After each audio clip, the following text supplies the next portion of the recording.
Vanishing is an art. It requires planning, resources, and a reason to disappear that outweighs the sunlight forever.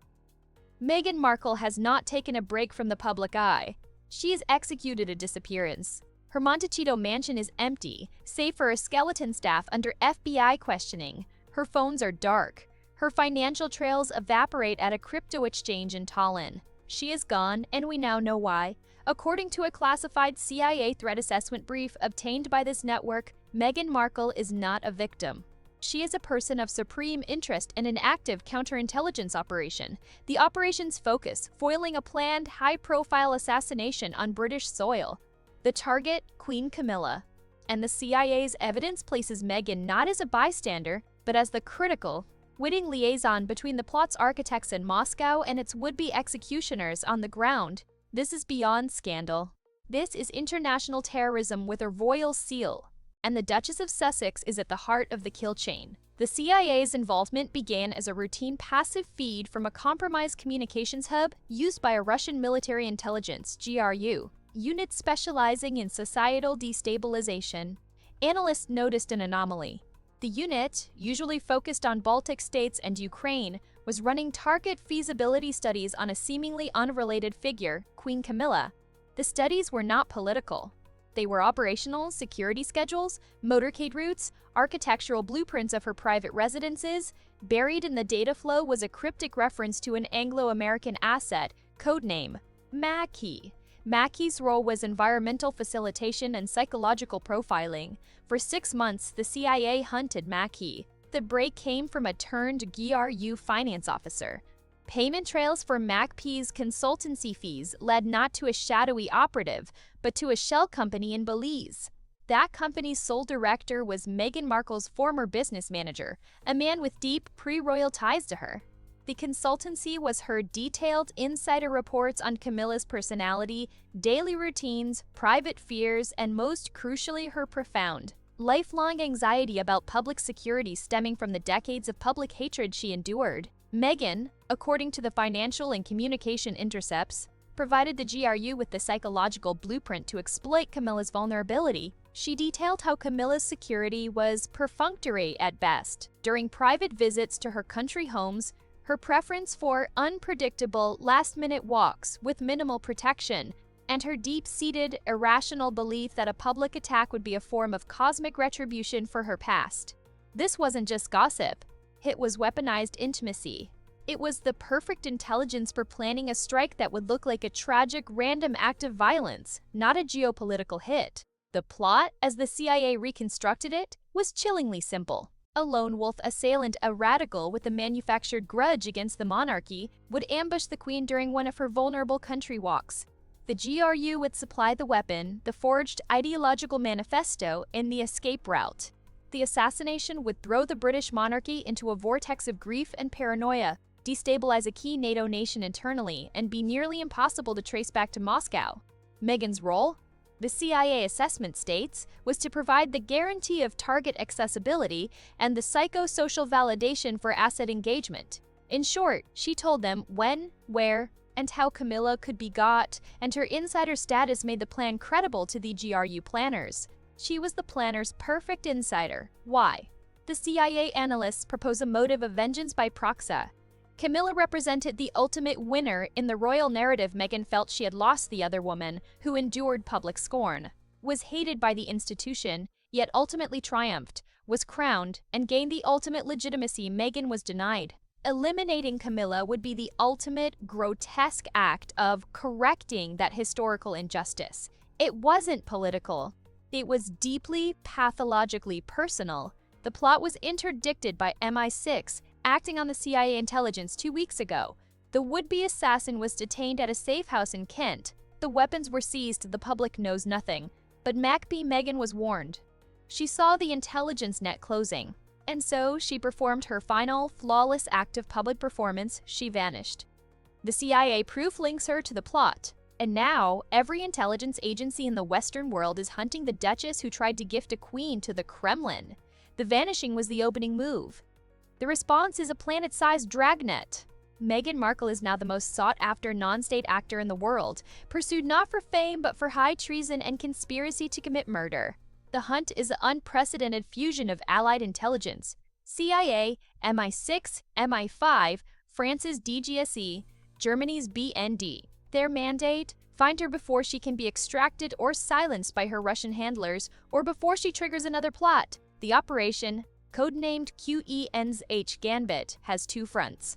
The digital front is scouring every trace. Her pre-disappearance financial moves point to cryptocurrency reserves and gold bearer bonds purchased through a labyrinth of Seychelles shell companies. The physical front is hunting a ghost. Every private jet movement in the 48 hours before her disappearance is being mapped. Every safe house known to be used by GRU illegals from Caracas to Damascus is under satellite surveillance. The working hypothesis: she is in a deep cradle, a GRU-protected compound in a non-extradition country like Transnistria, Syria, or within Russia itself. But the true shockwave is inside the royal family, which is now in a state of maximum security lockdown and profound, silent trauma. Queen Camilla has been moved to a Site Gamma, an undisclosed hardened military base within the UK.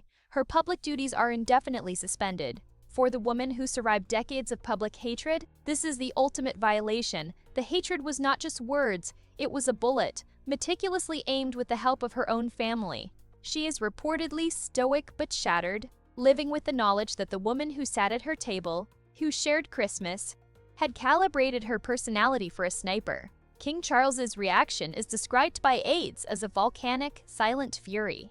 He views this not as a personal attack on his wife, but as an act of war against the crown itself. He has given MI6 and the UK Special Forces a blank check mandate for the operation. He is not concerned with due process. He wants Magby found. The genteel monarch has been replaced by a sovereign seeking cold, definitive vengeance. For Prince Harry, the ground has not just given way, has sucked him into a geopolitical hell. He was detained by a joint FBI MI5 team at a private airport in Canada, where he had flown with the children for a vacation. He is now in protective custody at a secure MI5 facility outside London. He is not a suspect. He is a critical intelligence asset and high-value target. He has been shown the CIA's evidence, the financial trails, the MACP reports in her stylistic prose, the GRU communications. A source in the room said he folded in on himself, a puppet with its strings cut. His questions were not of defiance, but of horrified clarity. When did it start? Was our marriage part of it? Are my children in danger? The intelligence officers had no comforting answers. His entire life since meeting Meghan is now a counterintelligence crime scene. Every loving conversation, every shared grievance against the palace is being reinterrogated as potential operational grooming. His children, Archie and Lilibet, are in a separate, secret location under armed guard. Their world has been rewritten. Their mother is a wanted terrorist. Their father is in custody. Their grandfather is the king of the nation hunting her. Child psychologists are already working with them, tasked with the impossible, unmaking the image of Mummy and preparing them for a life in hiding. Harry's only leverage is his knowledge. The intelligence agencies are pressing him for every detail, every name, every odd comment or trip from the last 7 years. In exchange for his full cooperation, they are offering a grim deal, a new, protected identity for him and his children, far from the UK, in exchange for his testimony and his permanent, total public silence. He must agree to never speak of Meghan, the plot, or the royal family again. To save his children, he must consign his wife to the realm of monsters and erase his own past. The global media, still reeling, is piecing together a narrative of the Duchess spy. The story is no longer about royal risks. It's a John le Carré novel with a Vogue cover star. Former friends are giving terrified interviews. Old photos are being scrutinized for dead drops or suspicious companions.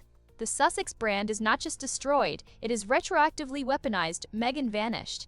But in her wake, she has left a landscape of ruin, a queen in a bunker, a king baying for blood, a prince broken by betrayal, and 2 children who are now permanent wards of a covert state.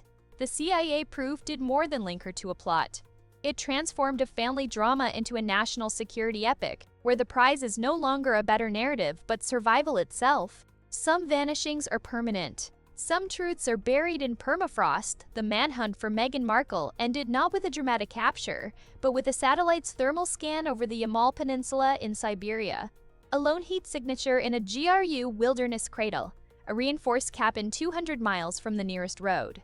A joint CIA-MI6 surveillance team watched for 96 hours. No one went in. No one came out. On the fifth day, the signature faded and did not return. A deniable extraction team was inserted. They found the cabin empty. The stove was cold. There were signs of a professional, rapid exfiltration deeper into Russia, but left behind on a table was a single encrypted tablet. When cracked, it contained one file, a video confession. Meghan's face was pale, her eyes hollow. She spoke calmly, directly to the camera. She admitted to being mappy. She admitted to providing the intelligence, but her motive, she claimed, was not to kill Camilla, but to stage a thwarted attack that would expose the GRU's reach and finally prove to Harry the lethal corruption of the world he'd left. It was, she said, a desperate, theatrical sting operation gone wrong. She said she was fleeing not justice, but GRU cleanup crews sent to silence her. The intelligence agencies disbelieve her. The confession is seen as a last-ditch narrative weapon, a final attempt to control the story from the void. But without a body, it is the only testimony. The operation is now dormant. The file is sealed. The world is told the threat is neutralized. No details. Queen Camilla remains in her protected orbit. Her public life forever diminished, her trust annihilated. King Charles carries the weight of a threat unanswered. For Prince Harry, the deal was the only path. He provided his testimony, a chronicle of unwitting complicity. In return, he and his children were granted new identities and relocation to a remote, secure community in New Zealand. He is now Henry Evans, a forestry consultant. His children know a different story. They believe their mother died in an accident. The truth is locked in a vault and in the frozen silence of Siberia. Harry lives a life of quiet, agonizing normalcy, forever guarding a secret that defines him and destroys her. Meghan Markle is officially missing, presumed dead. In the intelligence world, she is a ghost asset, a name in a file that will be reviewed every decade, a mystery that may never be solved. Did the GRU kill her? Did she vanish into their protection, a tool discarded or preserved? Or is she somewhere, watching, waiting, the author of her own endless, silent epilogue? The CIA proof linked her to a Russian plot. Her vanishing completed it. She became not just a conspirator, but a ghost in the machine of geopolitics, a permanent question mark in the story of the crown. The queen was saved, the duchess was erased, and all that remains is the cold wind over the tundra and the unbreakable silence of the prince who loved her, who now tends trees on the other side of the world, listening for a whisper that will never come.